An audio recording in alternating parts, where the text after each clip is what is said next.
Unboxing করতে চলেছি। এই যে কিউট একটা প্যাকেজ, চলো খুলে দেখা যাক। চলো প্যাকেজটা খোলার পর দেখি। ও মাই গড, প্রথমেই কুকুম্বার।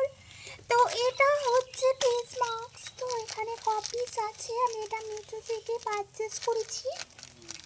তো প্রাইস নিচে 212 টাকা। তোমরা চাইলে কিন্তু অর্ডার করে নিতে পারো। ভীষণ ভালো একটা ফেস মাস্ক। চলো এবার খুলে দেখা যাক এখানে কয় পিস আছে। মাই গড, এই যে এটা রাইসের আছে এটা।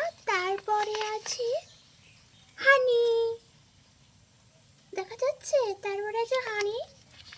তারপরে আছে এই যে এটা কিউই। তারপরে আছে এই যে এটা স্ট্রবেরি। তারপরে আছে লেমন। তারপরে আছে কুকুম্বার। তো চলো, এখানে আছে 6 পিস।